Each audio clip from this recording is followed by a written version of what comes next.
ਜੀ ਆਇਆਂ ਨੂੰ ਦੋਸਤੋ। ਅੱਜ ਤੁਹਾਡੇ ਸਾਹਮਣੇ ਕਹਾਣੀ ਲੈ ਕੇ ਹਾਜ਼ਰ ਹੋਏ ਹਾਂ। ਇਸ ਕਹਾਣੀ ਦਾ ਉਨਵਾਨ ਹੈ ਵਸੀਅਤ, ਤੇ ਇਹ ਪੰਚਮ 'ਚ ਵੀ ਛਪੀ ਹੈ ਔਰ ਪੰਚਮ ਤੋਂ ਹੀ ਲੈ ਕੇ ਗੁਰਮੁਖੀ ਦੇ ਰਸਾਲੇ ਤਸਮਾਨ ਨੇ ਵੀ ਛਾਪੀ ਹੈ। ਤੇ ਮੇਰੇ ਵਾਲਿਦ ਨੂੰ ਰੱਬ ਨੂੰ ਪਿਆਰੇ ਹੋਇਆਂ ਹਾਲੇ ਕੁਝ ਦਿਹਾੜੇ ਹੀ ਹੋਏ ਸਨ। ਅੱਧ ਪੋਹ ਦੀ ਰੁੱਤ ਸੀ। ਇਜ਼ਰਾਈਲ ਦੇ ਫੇਰੇ ਉਂਝ ਵੀ ਇਸ ਮੌਸਮ ਵਿੱਚ ਵੱਧ ਜਾਂਦੇ ਨੇ। ਉਸ ਸਵੇਰੇ ਲਾਗਲੇ ਪਿੰਡ ਵਿੱਚ ਮੇਰੇ ਪਤਰੇਰ ਦਾ ਮਾਮਾ ਪੂਰਾ ਹੋ ਗਿਆ ਸੀ। ਜਿਵੇਂ ਰਿਵਾਜ ਹੈ, ਅਸੀਂ ਬਰਾਦਰੀ ਵਾਲੇ ਉੱਥੇ ਪਹੁੰਚ ਗਏ ਤੇ ਮਾਮੇ ਨੂੰ ਧਰਤੀ ਦੇ ਸਪੁਰਦ ਕੀਤਾ। ਕਬਰਾਂ ਤੋਂ ਵਾਪਸ ਆ ਕੇ ਅਜੇ ਪੱਤੀ ਖਾ ਰਹੇ ਸਾਂ ਕਿ ਖਬਰ ਆਈ ਵੀ ਸਾਡੇ ਸਾਰੇ ਪਿੰਡ ਦੇ ਸਾਂਝੇ ਸਿਆਣੇ ਬੰਦੇ ਭਾਈ ਅਮਜਦ ਦੀ ਭੈਣ ਨੇ ਦਮ ਦੇ ਦਿੱਤੇ ਨੇ। ਅੱਲਾ ਲੋਕ ਸੀ ਵਿਚਾਰੀ, ਉਮਰ ਵੀ ਵਾਹਵਾ ਹੋ ਗਈ ਸੀ, ਸੀਤ ਦੀ ਫੈਂਟ ਨਾ ਚੱਲ ਸਕੀ। ਮੈਂ ਭਾਈ ਅਮਜਦ ਦਾ ਬਹੁਤ ਆਦਰ ਕਰਦਾ ਸਾਂ। ਉਹ ਵੀ ਮੈਨੂੰ ਵੱਡੇ ਵੀਰਾਂ ਵਾਲਾ ਮੋਹ ਵਰਤਾਂਦਾ ਸੀ। ਬਹੁ ਪੱਖੋਂ ਮੇਰਾ ਮੁਹਸਿਨ, ਰੱਬ ਬੇਸ਼ਤ ਨਸੀਬ ਕਰੇ, 2 ਵੇਰੇ ਪਹਿਲੇ ਆਪ ਵੀ ਉਡਾਰੀ ਮਾਰ ਗਿਆ। ਮੈਂ ਭਾਈ ਨੂੰ ਫੋਨ ਕੀਤਾ। ਉਹ ਗਮ ਨਾਲ ਨਿਢਾਲ ਸੀ।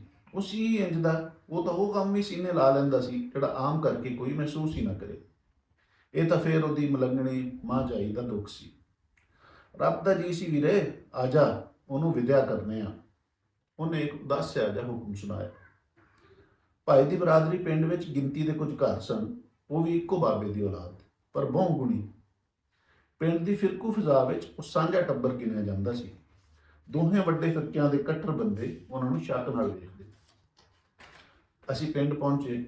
ਜਨਾਜ਼ਾ ਦਿਨ ਛਿਪੇ ਤੋਂ ਪਿੱਛੋਂ ਸੀ ਤੇ ਜਨਾਜ਼ਗਾ ਪਿੰਡ ਤੋਂ ਮੁਰੱਬਾ ਕੋ ਹਟਵੀਂ। ਭਾਈ ਹੋਰਾਂ ਨੂੰ ਖਬਰੇ ਧੜਕੂ ਸੀ ਵੀ ਜਨਾਜ਼ਗਾ ਤੱਕ ਲੋਕ ਜਾਣ ਜਾਂ ਨਾ ਜਾਣ। ਪੋਹ ਦੀ ਰਾਤੀ ਟੁਰ ਕੇ ਪਿੰਡੋਂ ਬਾਹਰ ਜਨਾਜ਼ਾ ਪੜ੍ਹਨ ਜਾਣ ਦੀ ਖੇਚਲ ਵਿਰਲਿਆਂ ਹੀ ਕਰਨੀ ਸੀ। ਉੱਤੋਂ ਬਰਾਦਰੀ ਵੀ ਕੋਈ ਨਹੀਂ ਸੀ ਜਿਹੜੀ ਮੂੰਹ ਮਲਾਜ਼ੇ ਹੀ ਪਹੁੰਚੇ। ਭਾਈ ਜੀ ਤੇ ਮਹਾਨ ਸਿਆਣੇ ਸਨ। ਉਹਨਾਂ ਆਂਢੀਆਂ ਗੁਆਂਢੀਆਂ, ਸੱਜਣਾ ਬੇਲੀਆਂ ਤੇ ਪਿੰਡ ਦੇ ਲੋਕਾਂ ਨੂੰ ਇਮਤਿਹਾਨ ਵਿੱਚ ਪਾਉਣ ਦੀ ਥਾਂ ਸਲਾਹ ਬਣਾਈ ਕਿ ਜਨਾਜ਼ਾ ਪਿੰਡ ਵਿਚਲੀ ਮਸੀਤ ਤੇ ਹੀ ਪੜਵਾ ਲਈਏ। 4 ਜੀ ਵੱਧ ਰਲ ਜਾਣਗੇ। ਭਾਜੇ ਵੀ ਬੁੱਢੜਿਆਂ ਠੇਡਿਆਂ ਨੂੰ ਪੈਂਡਾ ਬਚ ਜਾਊ। ਹੁਣ ਇੱਕ ਹੋਰ ਸਮੱਸਿਆ ਅੱਗੇ ਖੜੀ ਸੀ। ਕੁਝ ਬਾਰਿਸ਼ ਹੋਣ ਕਾਰਨ ਤੇ ਬਹੁਤਾ ਗਟਰ ਬੰਦ ਹੋਣ ਦੀ ਵਜ੍ਹਾ ਤੋਂ ਪਿੰਡ ਦੀਆਂ ਗਲੀਆਂ ਵਿੱਚ ਗੰਦਾ ਪਾਣੀ ਖੜਾ ਸੀ ਤੇ ਜਨਾਜ਼ਾ ਉਸ ਮਸੀਤੇ ਨਹੀਂ ਸੀ ਜਾ ਸਕਦਾ ਜਿੱਥੇ ਭਾਈ ਹੋਰੀ ਜੁਮੇ ਦੀ ਨਮਾਜ਼ ਪੜ੍ਹਦੇ ਸਨ ਤੇ ਜਿਹਨੂੰ ਆਮ ਕਰਕੇ ਉਹਨਾਂ ਦੀ ਮਸੀਤ ਮਿੱਥਿਆ ਜਾਂਦਾ ਸੀ। ਪਿੰਡਾਂ ਵਿੱਚ ਕਿਹੜਾ ਘਰ ਕਿਹੜੀ ਮਸੀਤ ਨਾਲ ਜੁੜਿਆ ਹੈ, ਇਹਦੀ ਖਬਰ ਹਰ ਪਿੰਡ ਵਾਸੀ ਨੂੰ ਹੁੰਦੀ ਸੀ। ਉਹਨਾਂ ਦੇ ਘਰ ਤੋਂ ਚੌਂਕ ਵਾਲੀ ਮਸੀਤ ਨੇੜੇ ਪੈਂਦੀ ਸੀ। ਭਾਈ ਜੀ ਮੈਨੂੰ ਆਖਿਓਸ ਵੀ ਚੌਂਕ ਵਾਲੀ ਮਸੀਤ ਵਿੱਚ ਜਨਾਜ਼ਾ ਕਰਾਉਣ ਦੀ ਇਜਾਜ਼ਤ ਤੇ ਲੈ ਲੈ, ਸ਼ਾਹ ਹੋਰੀ ਜਨਾਜ਼ਾ ਪੜ੍ਹਾ ਦੇਣਗੇ। ਸ਼ਾਹ ਹੋਰੀ ਉਹਨਾਂ ਦੀ ਮਸੀਤ ਦੇ ਪੇਸ਼ ਇਮਾਮ ਸਨ। ਚੌਂਕ ਵਾਲੀ ਮਸਜਿਦ ਦੇ ਆਰੀਆਂ ਵਿੱਚ ਤੇ ਮੇਰਾ ਬਹਿਸ਼ਤੀ ਪਿਓ ਵੀ ਸ਼ਾਮਿਲ ਸੀ। ਮੈਂ ਮਸਜਿਦ ਦੀ ਆਰੀ ਕਮੇਟੀ ਦੇ ਕਾਕੂ ਦਾ ਨੰਬਰ ਰਲਾਇਆ। ਉਹਨੇ ਆਖਿਆ ਅਸੀਂ ਮਸੀਤ ਦਾ ਮੁਸੱਲਾ ਮੁਖਾਲਿਫ ਫਿਰਕੇ ਦੇ ਮੌਲਵੀ ਨੂੰ ਨਹੀਂ ਦੇ ਸਕਦੇ। ਸਾਡੇ ਮੌਲਵੀ ਤੋਂ ਪੜਵਾ ਲਓਗੇ ਤਾਂ ਲੈ ਆਓ। ਮੈਨੂੰ ਇਸ ਸੌੜ ਪੁਣੇ ਦੀ ਆਸ ਨਹੀਂ ਸੀ। ਮੈਂ ਉਹਦੇ ਨਾਲ ਬਹਿਸਣ ਲੱਗਾ, ਪਰ ਭਾਈ ਜੀ ਨੇ ਮੈਨੂੰ ਹੋਰ ਗੱਲ ਕਰਨ ਤੋਂ ਹਟਕ ਦਿੱਤਾ, ਮਤਾ ਉਹਨਾਂ ਦੀ ਵਜ੍ਹਾ ਤੋਂ ਫਿਰਕੂ ਰੌਲਾ ਪੈ ਜਾਏ। ਅਖੀਰ ਜਨਾਜ਼ਗਾ ਹੀ ਪਹੁੰਚਿਆ। 100-150 ਜੀ ਹੋ ਗਿਆ ਜਨਾਜ਼ਾ ਪੜ੍ਹਨ ਵਾਲਾ। ਸ਼ਾਹ ਹੋਰਾਂ ਜਨਾਜ਼ਾ ਪੜ੍ਹਾਇਆ। ਪਹਿਲੋਂ ਕੁਝ ਨਸੀਹਤ ਵੀ ਕੀਤੀ ਸੂ। ਜਨਾਜ਼ੇ ਤੋਂ ਬਾਅਦ ਜਦੋਂ ਦੁਆ ਹੋਣ ਲੱਗੀ ਤਾਂ ਵਹਾਬੀ ਸਾਰੇ ਖਿਸਕ ਗਏ। ਦੁਆ ਪਿੱਛੋਂ ਬਰੇਲਵੀ ਵੀ ਹੌਲੀ ਹੌਲੀ ਨਿਖੜ ਗਏ। ਜਨਾਜ਼ਗਾ ਤੋਂ ਕਬਰ ਤੋੜੀ ਮਈਅਤ ਲੈ ਜਾਣ ਲਈ ਗੁਰੂ ਹੋਰੀ 3 ਭਰਾ, 5-7 ਪੁੱਤ ਭਤੀਜੇ ਤੇ ਕੁਝ ਉਹਨਾਂ ਦੇ ਲਾਮੋ ਆਏ ਪ੍ਰਾਹੁਣੇ ਹੀ ਰਹਿ ਗਏ। ਪਿੰਡੋਂ ਅਸੀਂ 2-3 ਯਾਰ ਬੇਲੀ ਸਨ ਉਗਣ ਵਾਲੇ। ਮੇਰੇ ਵਾਸਤੇ ਇਹ ਯਕੀਨ ਨਾ ਕਰਨ ਵਾਲੀ ਗੱਲ ਸੀ। ਮੈਂ ਹਮੇਸ਼ ਪਿੰਡ ਵਾਲਿਆਂ ਨੂੰ ਮਈਅਤ ਨੂੰ ਵੱਧ ਕੇ ਮੋਢਾ ਦਿੰਦਿਆਂ, ਕਬਰ ਕੱਢਦਿਆਂ ਤੇ ਮਿੱਟੀ ਪਾਉਂਦਿਆਂ ਹੀ ਵੇਖਿਆ ਸੀ।